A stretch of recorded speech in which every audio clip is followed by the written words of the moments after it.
अब बात करते हैं जम्मू कश्मीर में जवानों की शहादत की। पाकिस्तान की नापाक हरकत जारी है। एक बार फिर से पाकिस्तानी आतंकियों ने जम्मू कश्मीर की मिट्टी को लाल कर दिया है। जम्मू क्षेत्र के डोडा में दहशतगर्दों के साथ एनकाउंटर में सेना के कैप्टन समेत 5 जवान शहीद हो गए। इनमें एक जवान जम्मू कश्मीर पुलिस का भी है।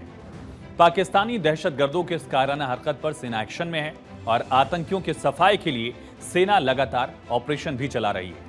भारतीय सेना और जम्मू कश्मीर पुलिस का संयुक्त ऑपरेशन है, जहां दहशतगर्दों को ढूंढा जा रहा है, खोजा जा रहा है और उसके लिए हेलीकॉप्टर्स तक लगा दिए गए हैं।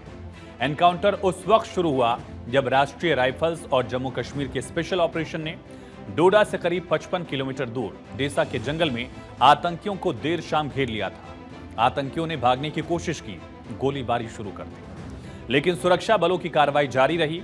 गोलीबारी में कैप्टन समेत 5 जवान जख्मी हो गए और मंगलवार तड़के 5 जवानों की इलाज के दौरान शहादत हो गई। एक वक्त था जब घाटी में आतंकी गतिविधियां सबसे ज्यादा थी।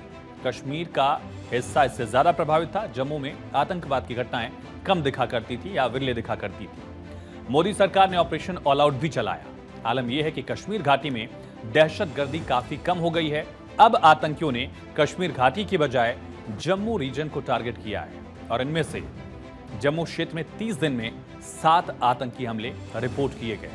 पिछले 34 दिनों में अकेले डोडा में जिस जगह एनकाउंटर हुआ वहां कुल 5 एनकाउंटर, एक महीने से थोड़े वक्त में ज्यादा एनकाउंटर 5 हो चुके हैं और पिछले एक हफ्ते में 4 मुठभेड़ हुए हैं जम्मू रीजन में। आतंकियों के लिए दरअसल डोडा सुरक्षित इलाका बनते जा रहा है और यही वजह है कि पिछले एक महीने से कुछ ज्यादा दिनों में डोडा में ही 5 मुठभेड़ यानी 5 एनकाउंटर्स हुए हैं। सोचिए, लगातार कश्मीर का हिस्सा आतंकवाद से प्रभावित था, लेकिन अब जम्मू का हिस्सा इससे प्रभावित दिख रहा है। 11 जून को पहली मुठभेड़ होती है, 6 जवान घायल हो गए। 12 जून को दूसरा एनकाउंटर ठीक अगले दिन, जहां एसओजी जवान जख्मी हुए और 26 जून को यानी कि करीब 2 हफ्ते बाद तीसरा एनकाउंटर यहां हुआ, जहां 3 आतंकियों को सेना ने उनके सही जगह यानी कि ढेर कर दिया उनको। चौथी मुठभेड़ हुई है 9 जुलाई को इसी महीने। आतंकी फरार हो गए, लगातार उनको खोजा गया लेकिन उनका कोई सुराग नहीं मिला। 5वीं मुठभेड़, जहां 5 जांबाजों की शहादत और लगातार यह ऑपरेशन जारी है। यह माना जा रहा है कि आतंकियों को ढूंढकर जवान उनको ढेर करेंगे। जम्मू रीजन में बढ़ते आतंकवाद की अगर बात करें तो कुछ सालों से यहां शांति देखी जा रही थी, शांति मानी जा रही थी। कुछ छुटपुट घटनाएं, छोटी मोटी घटनाओं के अलावा बड़ी घटनाओं की संख्या यहां जम्मू में काफी कम थी। जिस जम्मू क्षेत्र से 20 साल पहले आतंकवाद को उखाड़ फेंका गया था, वहां अब फिर नापाक इरादों के पौधे बोने शुरू कर दिए गए हैं। डोडा क्षेत्र आतंकियों का एक नया ठिकाना बनते जा रहा है। सोचिए, एक महीने के अंदर 34 दिनों के अंदर 5 एनकाउंटर्स उस रीजन में हुए हैं जहां आतंकवाद लगभग खत्म सा था। 0 एनकाउंटर्स यहां होते थे साल दर साल। सवाल यह है कि आखिर आतंकियों के निशाने पर जम्मू रीजन ही क्यों है? इसके बड़े कारण क्या हैं, वजह क्या हैं, ये समझते हैं। सबसे बड़ी और सबसे पहली वजह यह है कि कश्मीर घाटी से आतंकवादियों का सफाया हुआ है। लगातार सेना की ऑपरेशंस में वहां इजाफा देखा गया, सैनिकों की संख्या बढ़ाई गई और साथ ही आतंकवादियों को न्यूट्रलाइज किया गया। और कश्मीर घाटी से जैसे जैसे आतंकवाद कम हुआ, दूसरी तरफ पैरेलल जम्मू क्षेत्र में इसकी संख्या बढ़ने लगी है। दूसरा बड़ा कारण क्या है? जम्मू क्षेत्र में पीर पंजाल का इलाका जो है, पहाड़ी लगातार पूरे हिस्से में है, पहाड़ियों से पूरा पीर पंजाल का इलाका घिरा हुआ है। घने जंगल हैं जो एक तरह से हेवन बन जाते हैं और खास करके यहां इनको ढूंढना भी मुश्किल होता है आतंकवादियों के लिए। तीसरी वजह यह है कि जम्मू रीजन में जंगल होने से आतंकियों का छिपना आसान है, जिसका जिक्र हमने किया। और एक और बड़ी वजह है जिसका जिक्र जरूरी है। दरअसल विधानसभा चुनाव होने वाले हैं। सितंबर से पहले विधानसभा चुनाव को लेकर सुप्रीम कोर्ट का आदेश था और आयोग की तरफ से कवायद भी शुरू कर दी गई है। विधानसभा चुनाव से पहले दहशत पैदा करने की कोशिश है। आप सब ने देखा किस तरह से लोकसभा चुनाव में जम्मू कश्मीर में वोटिंग के सारे रिकॉर्ड्स टूट गए। 30-30, 40-40 साल के जो रिकॉर्ड थे वोटिंग के या कम वोटिंग को लेकर लगातार जो पैटर्न चुनाव दर चुनाव देखा गया, वो सारे रिकॉर्ड ध्वस्त हुए और जम्मू कश्मीर के लोगों ने लोकतंत्र का साथ दिया, बैलेट का साथ दिया और लगातार इस साथ रिकॉर्ड कायम करते चला गया। और ऐसे में लोकसभा चुनाव में जब लोकतंत्र की मजबूती दुनिया ने देखी, ऐसे वक्त में विधानसभा चुनाव से ठीक पहले ये आतंकी कमजोर करने की कोशिश कर रहे हैं। ऐसे में सवाल ये भी है कि आखिर इसी रीजन में यानी जम्मू रीजन में आतंकवाद क्यों बढ़ रहा है?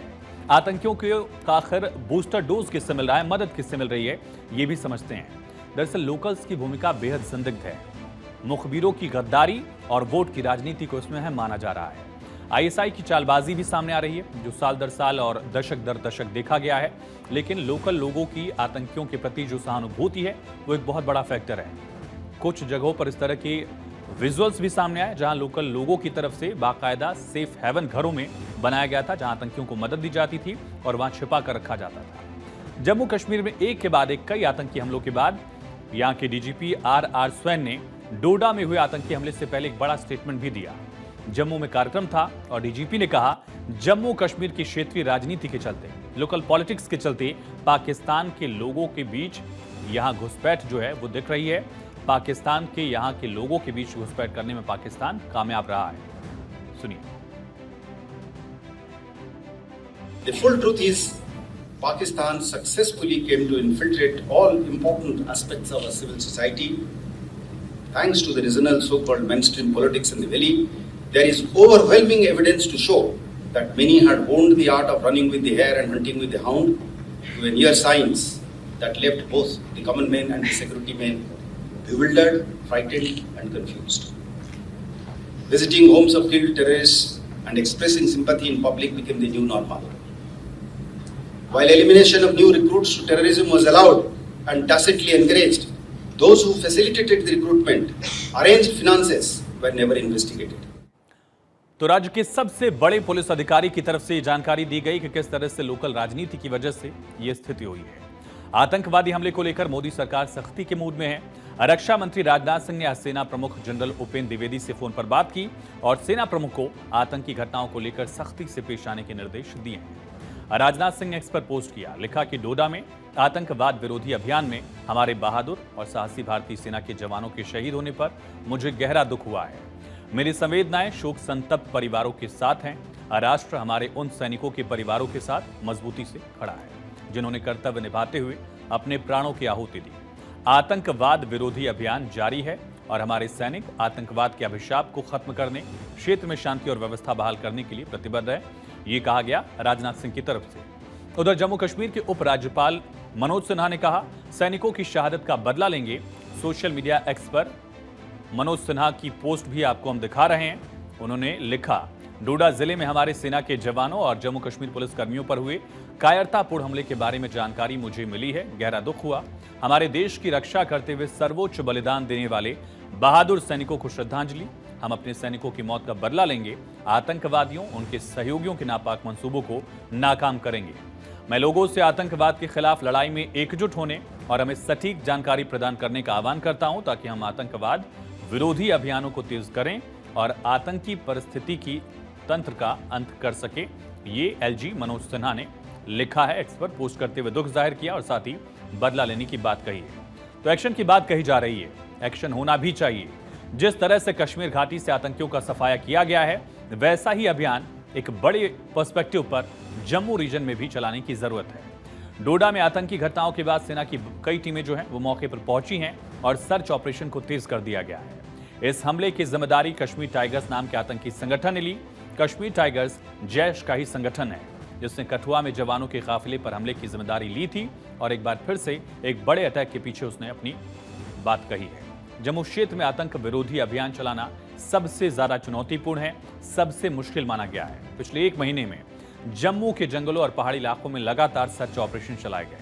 पहाड़ी इलाकों में ही आतंकियों की ज्यादा मूवमेंट्स है। यहां आतंकियों के अड्डे होने की खबरें भी हैं और जम्मू के 3-4 जिलों के पहाड़ी इलाकों में 50 से 60 आतंकियों के छिपे होने की खबर है।